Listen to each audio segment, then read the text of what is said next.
welcome to the Ladybug Laboratory Podcast. My name is Lily. You can find me as Ladybug Lily on Ravelry, ladybug.lily on Instagram. And welcome. Today we're going to talk about works in progress. We're going to talk about a single finished object for sewing. Then we're going to talk about me attempting to get my studio back in order, and I'm going to show you a little bit of my progress on gardening. So that's where we're at today. I hope everybody is having a fabulous day, and let's get to it. Hello. So works in progress.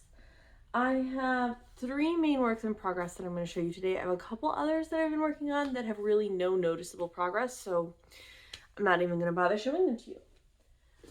The first one is my Heart Home socks, and if you've been watching, you will have seen the ones that I made for my husband that have the opposite color scheme. So these ones have the light blue cuffs and the dark blue cables. His have the dark blue cuffs and the light blue cables. So last time you saw these, I was about halfway through the cuffs. I've now made it into the cables, and they are on hold because I shut the needle in the car door. And I can't get it back. I can't knit with it. So I need to just order some replacement needles from Chiagoo, which I can do. I have broken sock needles of theirs before, just because they're like zeros and they're tiny, and I use sock needles aggressively and shove them in things, but I've never broken a size 8. And I mean, a car door is kind of strong, so I'm not that surprised, but I'm using just like this. I think it's mostly acrylic. It might have some wool content yarn that I got like for free from Hobby, HOBBII or BII, I don't remember, last year. It was one of those, like, I'd spent enough money to have credits, and so I got this. And I'm just trying to use it, I don't know, on something. It's DK weight. Use it on something that needs acrylic yarn. So socks it is.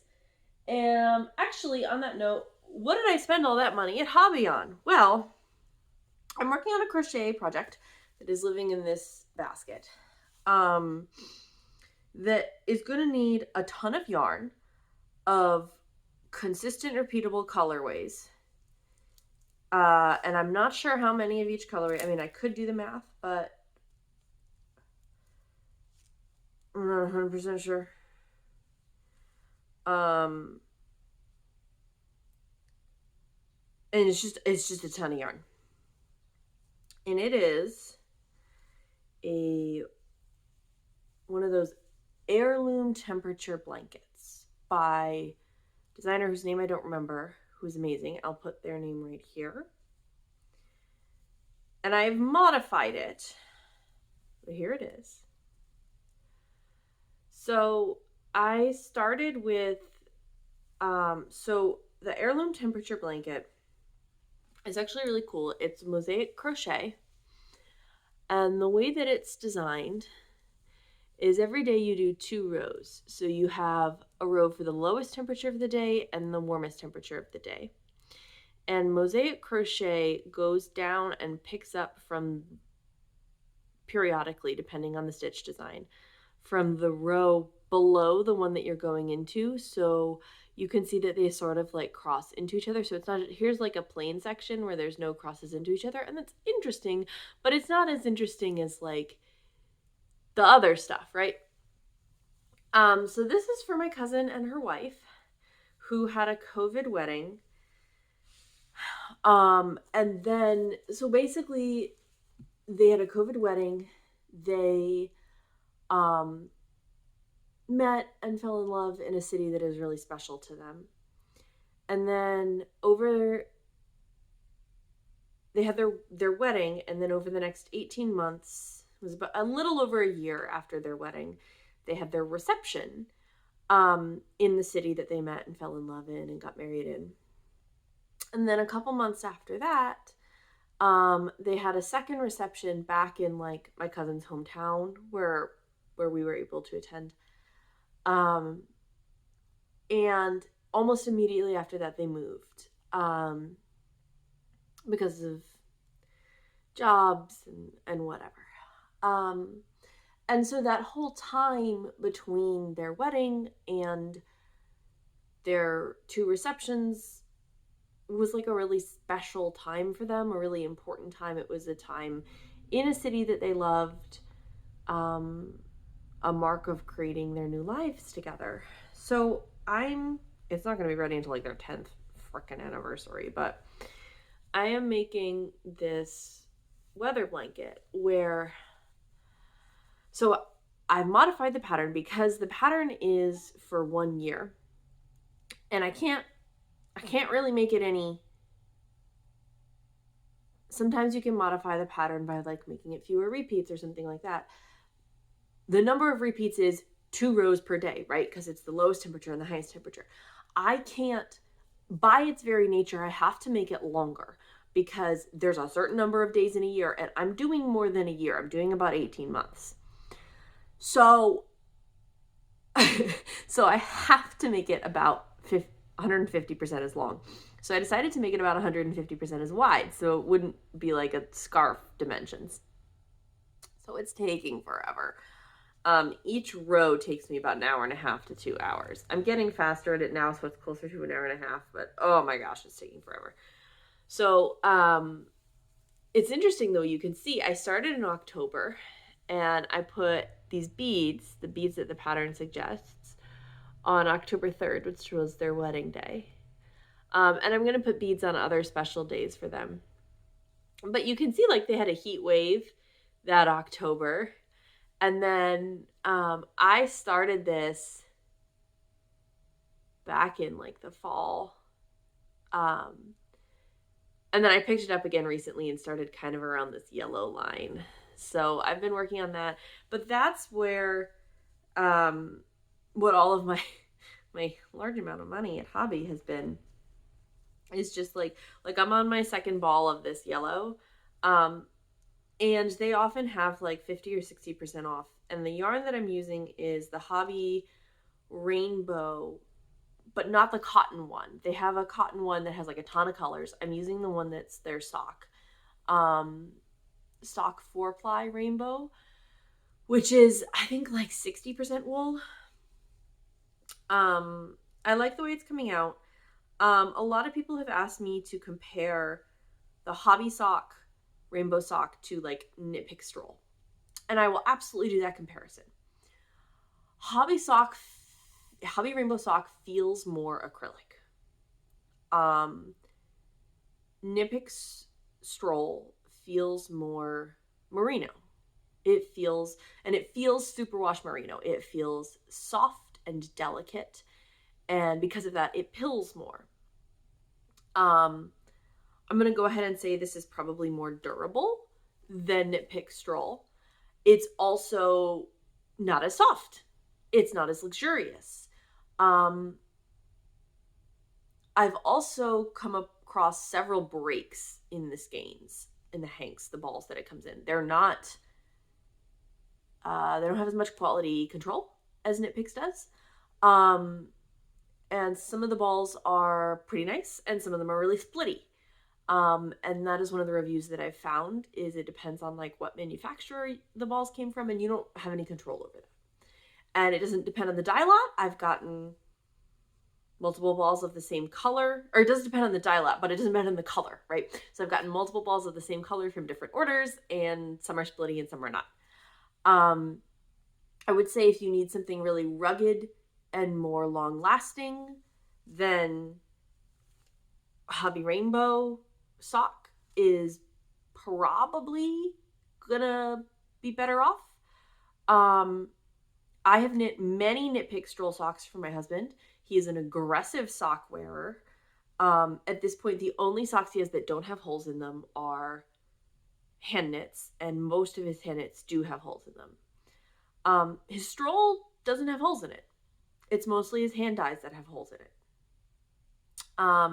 He has felted pads on them, and he does get pills on them, but he hasn't gotten holes in them. So it's not that Stroll is not durable. It's that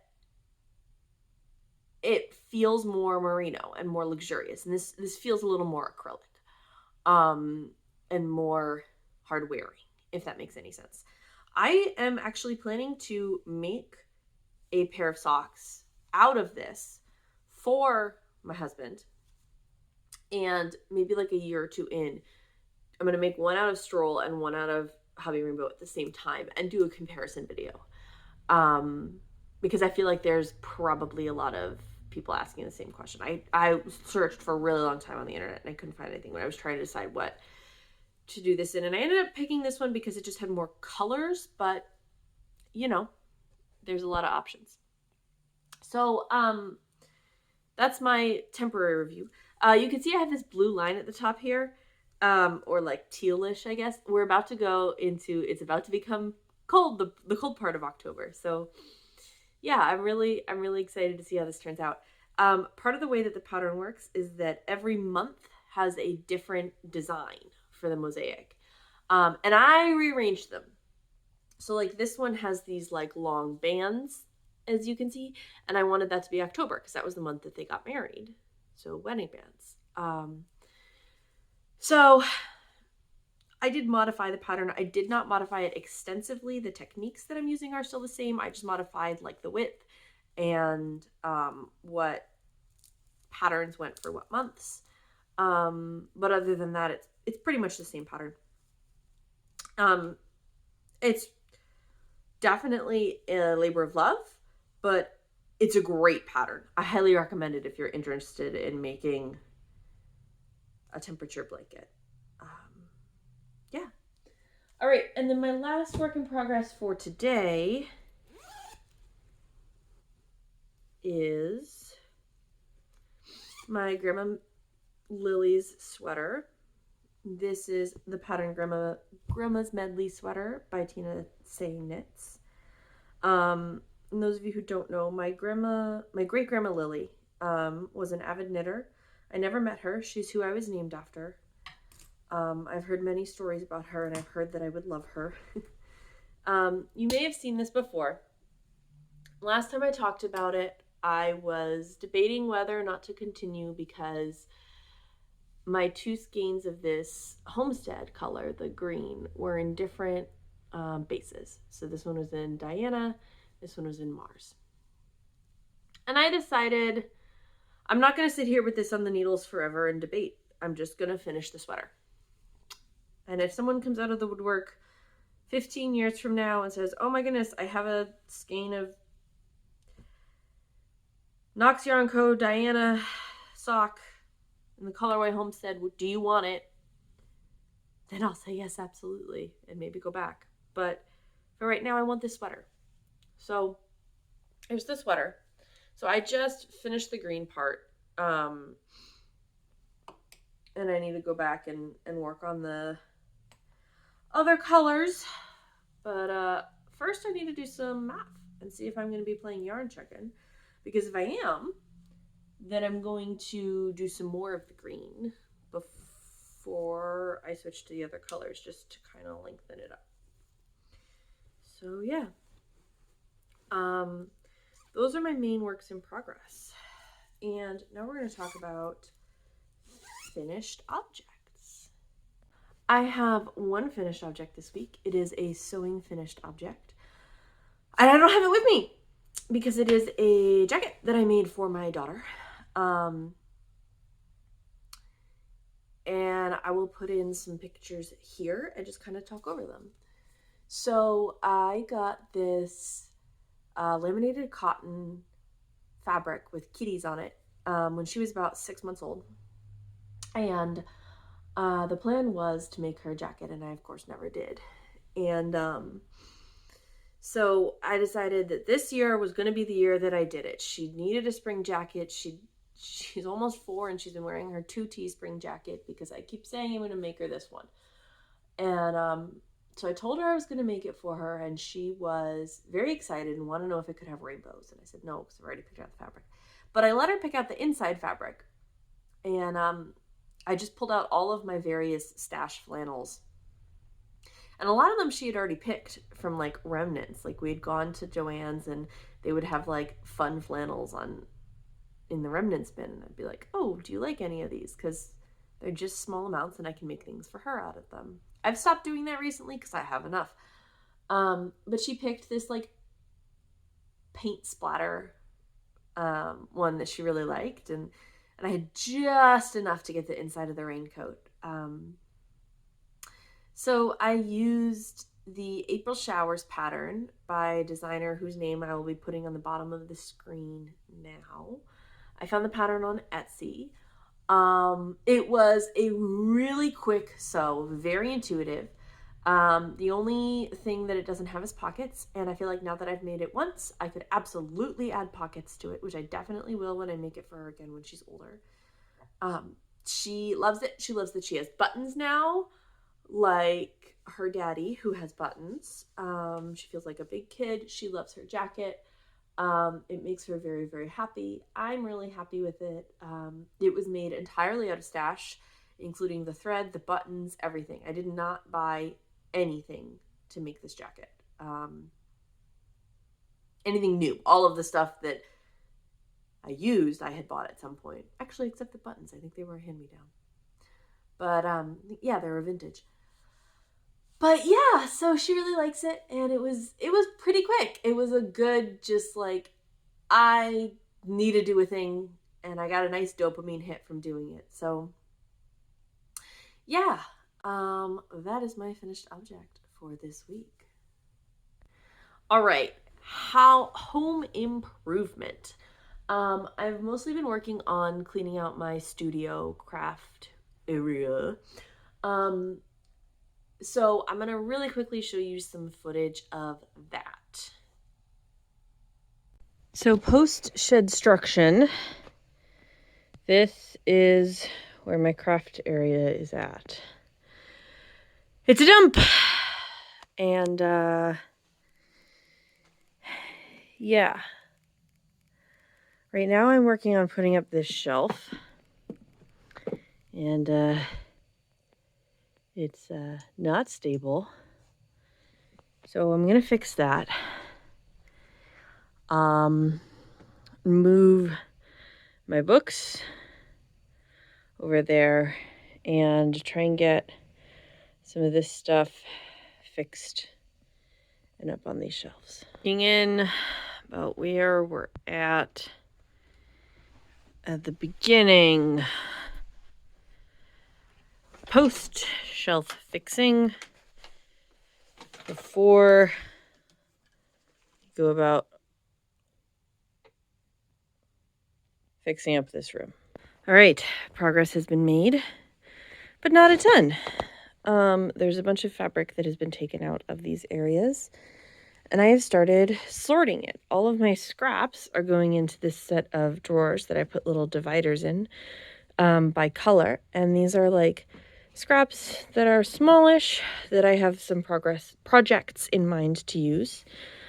Over here, I have string scraps that I have some projects in mind for, and a little bit bigger scraps, like 10 inches size. I'm also making another of those bins for fat quarters. Whoops! Over here, I moved all of my like pre-cuts and quilt kits over onto this wall, and I moved my patterns over there, and then I put some more fabric over there. This area is a lot more clear on the floor, but as you can tell, I'm still tripping on stuff. So there's a lot of ways to go, but progress has been made. We're now at the like go through little things nice and slow, get her done stage. Oh, here's some fat quarters that I've been folding and putting in another bin. So yeah, things are happening, but it's slow and tedious, but it's good to be able to see the progress and see things coming together. So yeah. The other thing that I've been working on is gardening. And I'm going to show you some footage of that as well. All right, over here in the garden, I've got my old bins that I had tomatoes in last year, and I'm pulling out, cleaning them out, gonna put some new top off the soil. The middle one now has mint in it that I tried to transplant from a neighbor, so hopefully the mint took over the winter. And I'm going to put new tomatoes in all of the bins.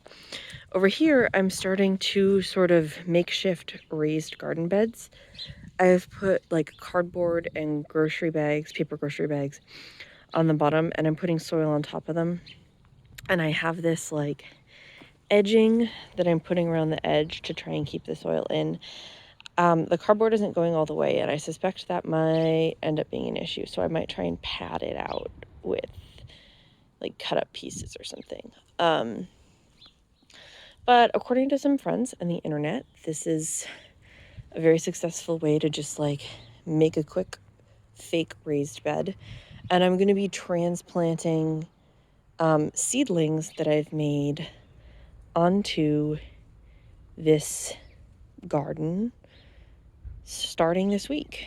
Down here in the basement, I've taken my lids off of my seed trays to show you how they're doing. I've got some tiny seeds there. A couple of these are starting to sprout. And we've got some healthy seedlings over here. On this side, this tray is not doing as well. These over here were very, very healthy, but they've all kind of withered, and I'm not really sure why. I think maybe they're getting too much light. I was gonna transplant them outside, but I'm not really sure now. So we'll see. And I've got a couple over here that are doing pretty okay, but I was hoping for more. So yeah, and none of mine over here sprouted at all. So I don't know. I don't know what's going on. But yeah, so we'll see how that goes. All right. All right, and I think that's about it. So thank you for joining me. I hope you have a fantabulous time wherever you're at. Yeah, and I'll see you later.